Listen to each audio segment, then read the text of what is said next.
দেখো তাহলে প্রথমটা কি আছে, 42 কোন কোন সংখ্যার উৎপাদক, তাই তো?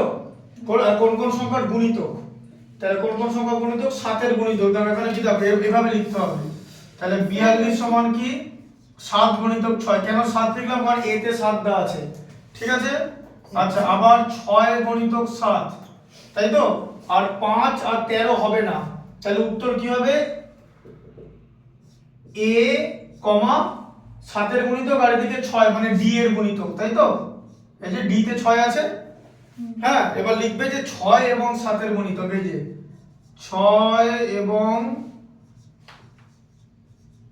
7 এর গুণিতক, ঠিক আছে? 42 সংখ্যাটি 6 এবং 7 এর গুণিতক।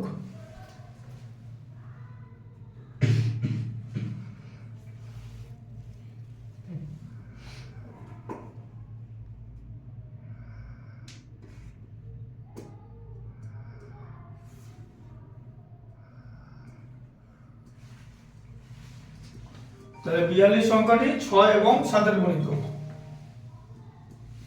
দেখো আচ্ছা, এরপরে 3 এর কি আছে, বিয়েরটা কি আছে, 11 কোন সংখ্যার গুণনীয়ক, ঠিক আছে? মানে এগুলো সব গুণনীয়ক। তাহলে বিয়েরটা কি দিয়েছে, 11 কোন সংখ্যার গুণনীয়ক, ঠিক আছে? 11 মানে গুণনীয়ক মানে কার উৎপাদক, সোজা কথা, তাই তো?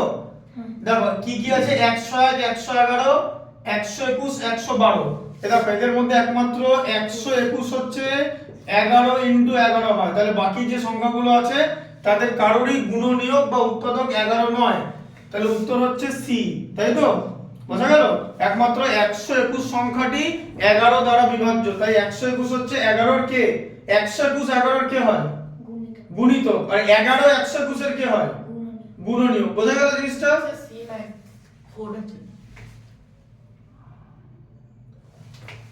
আচ্ছা ঠিক আছে, সি নেই, হ্যাঁ 4ই করো, করো 4টা পড়ো।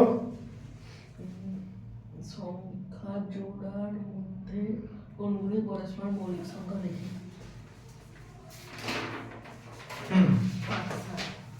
তাহলে সংখ্যা জোড়ার মধ্যে কোনগুলো পরস্পর মৌলিক সংখ্যা। আচ্ছা এবার ব্যাপারটা হচ্ছে পরস্পর মৌলিক সংখ্যা কাকে বলে, এই কথাটার মানে কি? কথাটার মানে হচ্ছে পরস্পর মৌলিক সংখ্যা, পরস্পর মৌলিক সংখ্যা, এটা হওয়ার শর্ত সবার আগে জানতে হবে যে পরস্পর মৌলিক সংখ্যা সেটা হচ্ছে দুটো সংখ্যার গসাগু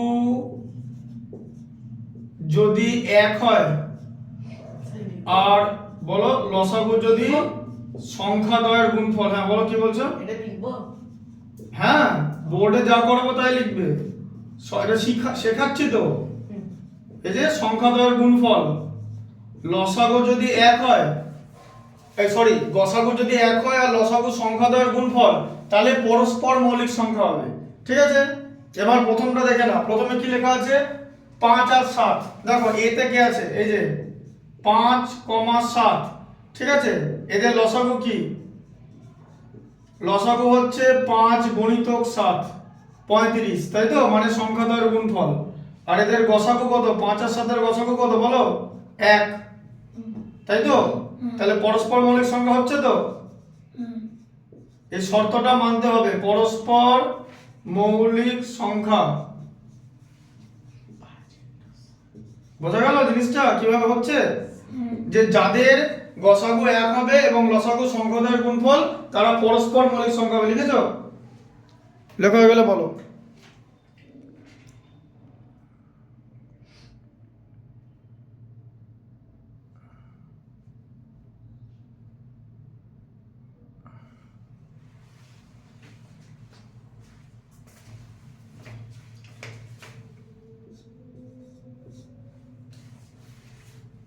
বিয়েরটা বলো, বিয়েরটা কি আছে, কি আছে 10 আর 21, এই যে 10 আর 21 কি যদি ভাগ যায় 10 আর 21 কে, তাহলে এলসিএম কত হবে, 10 গুণিতক 21 হবে, তাই তো?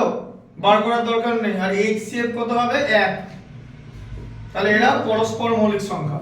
কিন্তু ভালো করে দেখো, এদের মধ্যে একটা দুটোই কিন্তু মানে দুটোই কিন্তু তোমার সংখ্যা দুটো পরস্পর মৌলিক সংখ্যা হতে গেলে কিন্তু দুটোকে মৌলিক হতে হবে তার কোনো মানে নেই। 10 আর 21 দুজনেই কিন্তু তোমার যৌগিক সংখ্যা, ঠিক আছে? বোঝা গেল?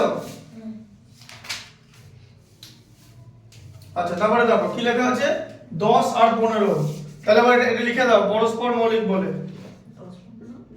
পরস্পর মৌলিক, কিন্তু এরা কিন্তু কেউ আলাদা করে মৌলিক সংখ্যা না। এরা কি কেউ আলাদা করে মৌলিক সংখ্যা? কিন্তু দুজনে কিন্তু পরস্পর মৌলিক। বোঝা গেল কনসেপ্টটা?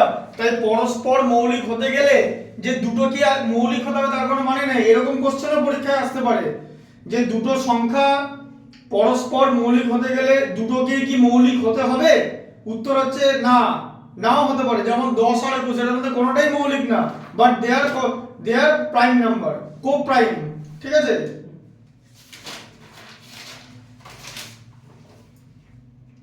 আচ্ছা, সি তে কি আছে? সি তে আছে 10 আর 15। 5 আর 7 কোথা থেকে পাচ্ছ? 10 আর 15, তাই তো? এদের দেখো 10 কে 5 দিয়ে ভাগ করলে 2, 15 কে 5 দিয়ে ভাগ করলে 3। তাহলে লসাগু কত হচ্ছে? বলো লসাগু কত হচ্ছে? 5 গুণিতক 3 গুণিতক 2, তাহলে কত? লসাগু 30 হচ্ছে তো, হ্যাঁ? কিন্তু 10 আর 15 গুণ করলে তো 150 হয়। লসাগু কি 150 হচ্ছে? লসাগু 150 হচ্ছে না। আর গসাগু কি হচ্ছে? গসাগু 5 হচ্ছে, জানো তো? শুধু এদিকটা গসাগু হয়, তাই তো? তাহলে এটা কি এই শর্তটা কি মানছে? ভালো করে দেখো, গসাগুতে 1 হওয়া উচিত ছিল, গসাগু কত? 5 হচ্ছে না তো? এবার লিখে দাও পরস্পর মৌলিক সংখ্যা নয় বলে লিখে দাও। সি একটা পরস্পর মৌলিক সংখ্যা নয়, পরস্পর মৌলিক সংখ্যা নয়।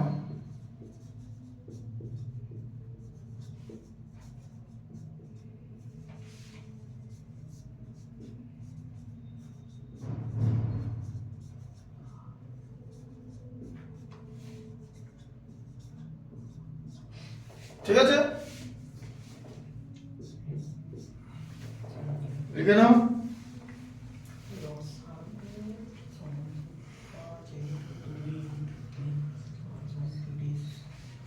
পরস্পর মৌলিক সংখ্যা নয়।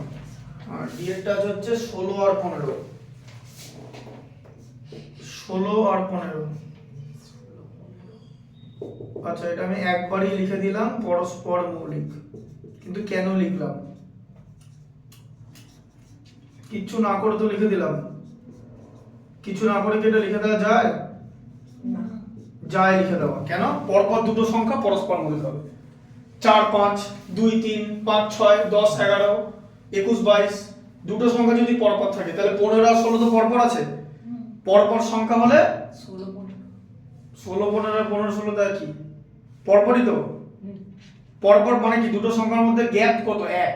পরপর দুটো সংখ্যা যদি পরপর থাকে তাহলে ওরা পরস্পর মৌলিক হবে। ঠিক আছে, বুঝতে পারলে? আচ্ছা,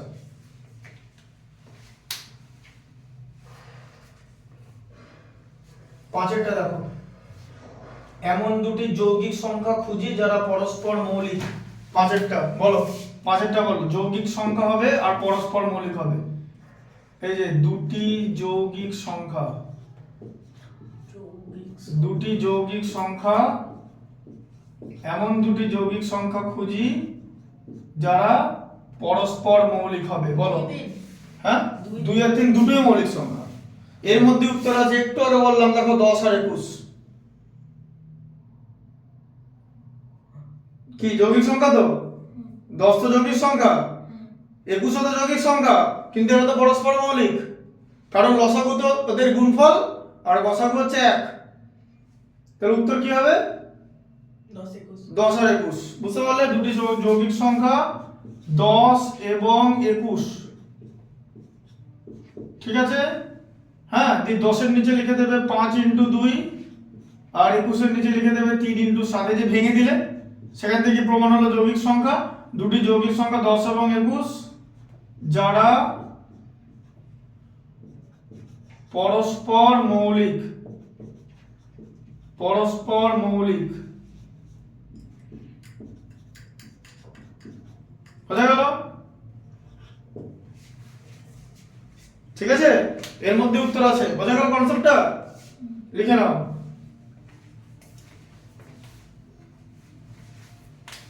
ছয়ের এ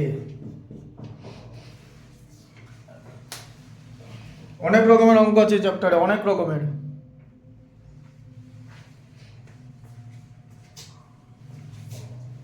এর এ পরস্পর মৌলিক সংখ্যার গসাগু লসাগু বার করতে বলেছে, বলো।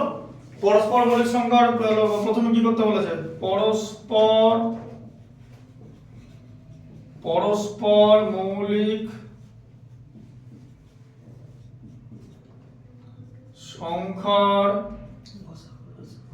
গসাগু বার করতে। ফার্স্টে গসাগু আছে তো, পরস্পর মৌলিক সংখ্যা গসাগু কত? স্যার 10 এ করতে করলে হবে। তোমাকে তো শর্ত দিলাম, এই যে লিখে দিলাম যে পরস্পর মৌলিক সংখ্যার গসাগু একা লসাগু গুণফল, আবার তুমি করতে যাবে কেন? তাই তো? তাহলে পরস্পর মৌলিক সংখ্যার গসাগু কত? 1, যে কোনো। বুঝলে কি বললাম? তোমাকে তো এখানে বার করতে বলেনি। হ্যাঁ হ্যাঁ বলেন। পরস্পর যৌগিক সংখ্যার গসাগু কত? যৌগিক সংখ্যা বা যৌগিক বলছি, সরি, পরস্পর মৌলিক সংখ্যার লসাগু কত তাহলে? বলো। পরস্পর মৌলিক সংখ্যার লসাগু, মৌলিক সংখ্যার লসাগু কি লসাগু? বোর্ডে লেখা আছে, এই যে সংখ্যা দ্বয়ের গুণফল, সংখ্যা দ্বয়ের গুণফল। বুঝতে পারছো কিরকম কোশ্চেন দিচ্ছে? ঠিক আছে, মাথায় ঢুকলো? হ্যাঁ, পরস্পর মৌলিক সংখ্যার লসাগু হচ্ছে সংখ্যা দ্বয়ের গুণফল, যা সংখ্যা হবে। ঠিক আছে, বুঝতে পারলে? আর পরস্পর মৌলিক সংখ্যার গসাগু হবে হচ্ছে 1। লিখে নাও।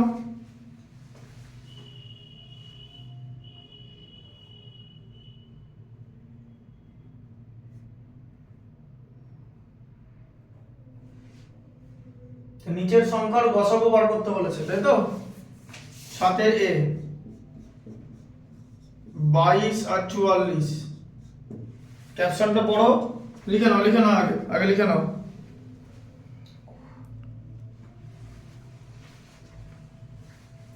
সংখ্যা দ্বয়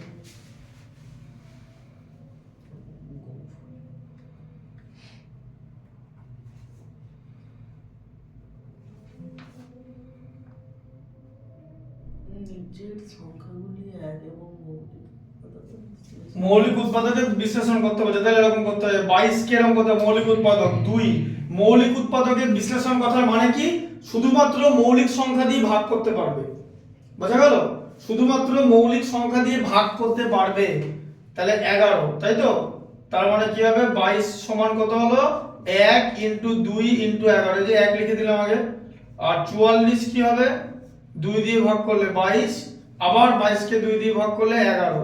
ঠিক আছে, তাহলে 44 ইকুয়াল টু কত? 1 × 2 × 2 × 11। তাহলে এই দুটোর মধ্যে কমন কি? তাহলে গসাগু কি হবে? গসাগু মানে হচ্ছে এমন একটা জিনিস হবে যে জায়গাটা দু জায়গায় কমন থাকবে। 11 আর 2, যে 2 × 11, 2 × 11 এরকম দাগ দিয়ে দেবে, তাহলে গসাগু হচ্ছে 2 × 11 মানে 22। বোঝা গেল? এরকম ভাবে হবে। ঠিক আছে, গসাগু বার করতে বলেছে। 1 কিন্তু 54 72।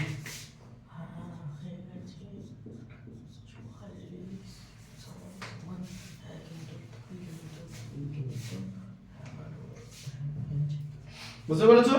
তাহলে 54 আর 72, তাহলে 54 কে 2 দিয়ে ভাগ করা, প্রথমে সব 2 দিয়ে, কিন্তু 2 3 5 এগুলো দিয়ে করতে পারবে, 4 দিয়ে ভাগ করা যাবে না। কেন? 4 মৌলিক সংখ্যা না, মৌলিক উৎপাদকের বিশ্লেষণ মানে অনলি মৌলিক সংখ্যা দিয়ে ভাগ করা যাবে। ঠিক আছে, 27 কে 3 দিয়ে 9, 9 কে 3 দিয়ে 3, তাহলে 54 ইকুয়াল টু কি হলো? 1 সব জায়গায় লিখবে, তাই তো? 1 × 2 × 3 × 3, তাই তো? আর 72 কে ভাগলে কি করবে? 2 দিয়ে ভাগ করলে 36, তাই তো? 36 কে 2 দিয়ে ভাগ করলে কি হয়? 18। 18 কে 2 দিয়ে ভাগ করলে কি হয় বলো? 18 কে 2 দিয়ে ভাগ করলে কি হয়? 9। 9 কে 3 দিয়ে ভাগ করলে 3। তাহলে এবার লিখবে 72 ইকুয়াল টু কত লিখবে? 1 × 2 ইন্টু 2 ইন্টু 2 ইন্টু 3 ইন্টু 3, তাহলে কি কমন পাচ্ছ তুমি? বলো লসাগু তাহলে গসাগু তাহলে কি পাচ্ছ? 3 আর 2 3 আর 2 আর কিছু পাচ্ছ না? দেখবে দেখো এই যে 2 ইন্টু 3 ইন্টু 3, এই যে 2 ইন্টু 3 ইন্টু 3, দেখো তাই না? পাচ্ছ তো? তাহলে কত হচ্ছে? 2 ইন্টু 3 ইন্টু 3 মানে কত হলো? 18। আর নালে এভাবে করা যায়, দেখবে দুটোকে একসঙ্গে করে দিচ্ছি, দেখো এরকম করে করা যায়, দেখো এরকম করে করতে পারবে। 54,72 2 দিয়ে ভাগ করলে 27, 2 দিয়ে ভাগ করলে 36, গসাগু দুটোই যেতে হবে। এবার এটাকে তো 2 দিয়ে ভাগ করা যাবে না, 27 কে কি 2 দিয়ে ভাগ করা যাবে? 3 দিয়ে করতে হবে, 3 দিয়ে ভাগ করলে 9, 3 দিয়ে ভাগ করলে 12, আবার 3 দিয়ে ভাগ করতে হবে, 3 দিয়ে ভাগ করলে 3, 3 দিয়ে ভাগ করলে 4, আর যাবে না। তাহলে গসাগু বার করতে বলেছে, তাই তো? তাহলে গসাগু কত হবে? গসাগু হচ্ছে 2 ইন্টু 3 ইন্টু 3 মানে 18, শুধু গসাগুটা এই দিকটাই হবে, তাই তো? আর লসাগু পুরোটাই হয় কি? তাহলে এই প্রসেসটা কোনটা করবে? এটা করবে না এটা করবে? এটাতে কি সমস্যা? এটাতে কনফিউশন হতে পারে, এটাতে কনফিউশন হবে না, ডান বাঁ দিকের গুলো নিয়ে নেবে গসাগু। এটাতে দেখতে পেলে না উল্টো পাল্টা হয়ে গেল, তাই তো? আর এখানে কোনো কনফিউশন হবে না, এটা বেটার প্রসেস, কারণ দুটো সংখ্যাকে একসঙ্গে করছি, এখানে দুটোকে আলাদা আলাদা করছি, টাইম লাগছে, কারণ এখানে এগুলো দুবার দুবার করে লিখতে হচ্ছে, এগুলো একবার লিখলেই কাজ মিটে যাচ্ছে, বুঝা গেল? মৌলিক উৎপাদকে বিশ্লেষণ করে গসাগু। তারপরে 3 নম্বরে কি আছে? 27 আর 64 সিতে, তাই তো? করো সিতে 27 আর 64, দেখবে দেখো 27 মানে কি? 3 ইন্টু 3 ইন্টু 3 27, আর 64 মানে কি জানো? তুমি যদি 2 দিয়ে ভাগ করো এরকম 6 খানা 2 পাবে, এই যে 4টে 2, 5টা 2, 6টা 2 পাবে। তাহলে 27 আর 64 যাবে কি? তাহলে গসাগু কি হলো বলো? এই যে 64 কিরকম ভাঙতে পারবে? এই যে 64, দেখো 2 দিয়ে ভাগ করলে 32, 2 দিয়ে ভাগ করলে 16, 2 দিয়ে ভাগ করলে 8, 2 দিয়ে ভাগ করলে 4, 2 দিয়ে ভাগ করলে 2, আর এদিকে 27 কে ভাঙলে 3 দিয়ে ভাগ করলে 9, 3 দিয়ে ভাগ করলে 3, তাহলে গসাগু কিচ্ছু নেই তো, তাহলে তো 1 কি? বুঝলে? তাই তো? আর 27 আর 64 হচ্ছে এরাও কিন্তু দুটো যৌগিক সংখ্যা, যৌগিক সংখ্যা তো, যারা পরস্পর মৌলিক। কেন? কারণ গসাগু তো 1, আর গসাগু 1 হয়ে যাওয়া মানেই লসাগু হয়ে যাবে সংখ্যাদ্বয়ের গুণফল। গসাগু 1 মানেই লসাগু হচ্ছে সংখ্যাদ্বয়ের গুণফল, কারণ এদের মধ্যে কোনো কমন নাই তো, তাই না? লসাগু এদের লসাগু কি হবে? এদের লসাগু হবে হচ্ছে সংখ্যাদ্বয়ের গুণফল, মানে 27 ইন্টু 64 করলে যা বেরোবে সেটাই লসাগু হবে। দেখো বুঝতে পারলে? ডিএরটা লেখো, ডিএরটা কি আছে পড়ো। ডিএরটা কত আছে? 36 আর 30 একসঙ্গে করবো, হ্যাঁ? 2 দিয়ে ভাগ করলে 18, দেখে নাও, আগে দেখে নাও তারপর লিখবে। 2 দিয়ে ভাগ করলে 15 তো, বলো কি দিয়ে ভাগ করবো? 2 দিয়ে, এই সরি 3 দিয়ে, 3 দিয়ে। 2 দিয়ে এটা যাবে না, তাই তো? 3 দিয়ে ভাগ করলে কত হবে? 6 আর 5, আর যাবে কি? না, তাহলে গসাগু কত বের হলো? 6, গসাগু হচ্ছে 2 ইন্টু 3 6, ঠিক আছে? বোঝা গেল? এটাকে কি বলে? এটাকে বলা হচ্ছে মৌলিক উৎপাদকের বিশ্লেষণ। এখান থেকে আমরা লসাগু পাবো, গসাগু পাবো, লসাগু পেতে গেলে গুণ করে দিতে পারি। মৌলিক উৎপাদকের বিশ্লেষণ মানে এমন একটা পদ্ধতি যেখান থেকে আমরা দুটো সংখ্যার লসাগু পাবো, গসাগু পাবো। বোঝা গেল? তারপরে ইয়েরটা বলো কি আছে? লিখে নাও, ডি পর্যন্ত লিখে নাও।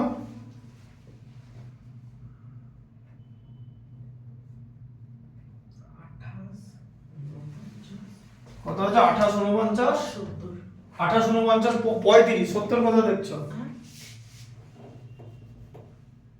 এই সরি 28, 35, 49, তাহলে 28, 35, 49 কে আমরা কি দিয়ে ভাগ করব বলো শুনি? বলো বলো কি দিয়ে ভাগ করব? এরা কার গুণিতক এগুলো? কার নাম দেওয়া যায়? 7, তাই তো? বুঝতে পারছো তো? 7 দিয়ে ভাগ করলে কি হবে বলো? কি হবে এটা? এখানে কি হবে? বলো বলো। 7 4 28 তারপরে এখানে কি হবে? 7 5 29 এখানে 7 যাবে কি আর? যাবে না আর। তাহলে গসাগু কত হলো? 7 গসাগু 7। বোঝা গেল? মাথা ঢুকলো? তারপরে কি আছে? এফেক্টটা 30 72 96। এই যে 30 72 96 সব জোড় সংখ্যা, দেখেছো? 2 দিয়ে ভাগ করে দাও। এই যে 15 আগে করে নাও, আগে এটা লিখে নাও, দেখে নাও। 72 কে 2 দিয়ে ভাগ করলে 36, 96 কে 2 দিয়ে ভাগ করলে 48। এবার কি দিয়ে ভাগ যাবে? আমি কিন্তু গসাগু করছি। গসাগু যদি 3টে সংখ্যা থাকে, যদি গসাগু বের করতে হয়, যেটা দিয়ে ভাগ করবে সেটা দিয়ে যেন সবাইকে ভাগ করা যায়। আর লসাগুর ক্ষেত্রে যদি 3টে সংখ্যা থাকে, মিনিমাম দুটোকে ভাগ করা গেলেও হবে, 3টেই হতে হবে তার কোনো মানে নেই। বুঝতে পারলাম জিনিসটা? তাহলে এটা কি দিয়ে ভাগ করব? 3 দিয়ে ভাগ করব। হ্যাঁ বলবে, আমাকে বুঝতে হবে, বুঝতে পারছো কিনা? 3 12 36, 3 16 48। আর যাবে কি? 12 আর 16 কে কিন্তু 2 দিয়ে ভাগ করা যায়, কিন্তু হবে না তো, 5 কে তো যায় না। ব্যাপারটা বোঝো? 12 আর 16 কে 4 দিয়ে ভাগ করা যায়, কিন্তু 5 কে তো যায় না। তাহলে এখানে আর কিছু করা যাবে না। এটা লসাগু যদি হতো তাহলে আরো এগোনো যেত, এটাকে 2 দিয়ে ভাগ করে করে। কারণ লসাগু হলো যে কোনো দুটোতে গেলেও হবে, কিন্তু গসাগু করতে গেলে 3টেই থাকতে হবে। ঠিক আছে? 3টে কি ভাগ যেতে হবে। গসাগু তাহলে কত হলো? 6। 2 × 3 6। ঠিক আছে? জি এরটা কি লেখা আছে? যে কোনো সংখ্যা বসাই, তাই তো? শূন্য ছাড়া যে কোনো সংখ্যা। 20 কমা কমা আছে, কি বসাবে? 20 30 40 বসিয়ে দাও। এই যে 20 30 40। ঠিক আছে? স্যার 2 বছর 20 30 40 বসাও না, 2 অত কম করতে গেলে আবার গন্ডগোল করবে। দিয়ে সবাইকে 2 দিয়ে ভাগ করে দাও। 10 15 আর 20। ঠিক আছে? 5 দিয়ে ভাগ করে দাও। 2 3 4। আর যাবে কি? যাবে কি আর?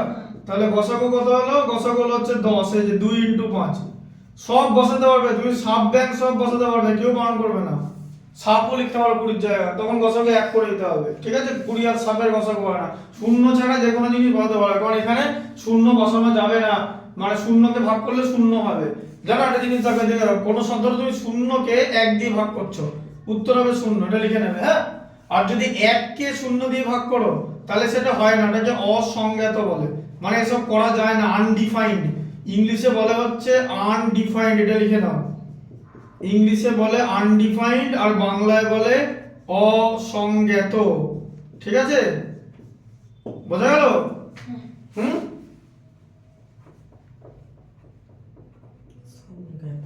যদি বলে যে 12 জনের মধ্যে 0টা লজেন্স ভাগ করে দিল, তাহলে কে কটা লজেন্স পাবে? একটাও পাবে না, লজেন্সই দেয়নি, 0টা লজেন্স ভাগ করেছে।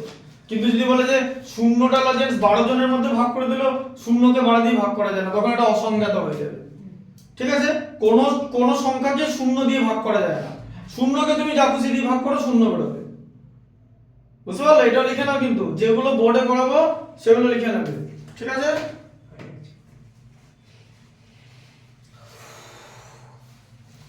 ভাগ প্রক্রিয়া লসাগুটা ওরা এভাবে করেছে, ভাগ প্রক্রিয়া লসাগু। ঠিক আছে? ভাগ প্রক্রিয়া লসাগু সাধারণ গুণিত ভাগ প্রক্রিয়া। ভাগ প্রক্রিয়াটা পরের দিন দেখাবো। ঠিক আছে? 7 পর্যন্ত দাগ দিয়ে রাখো। আচ্ছা, হোমওয়ার্ক কিন্তু তোমার ওটা আগের দিন করা নেই, তাই তো? দুটোই করে নিয়ে আসবে। ঠিক আছে? তুমি হোমওয়ার্ক করেছো তো? হ্যাঁ হ্যাঁ লিখে নিচ্ছি। হ্যাঁ, ঠিক আছে, এটা লিখে নাও খাতায়। হয়ে গেছে লেখা? এটা ভিডিওটা তোমার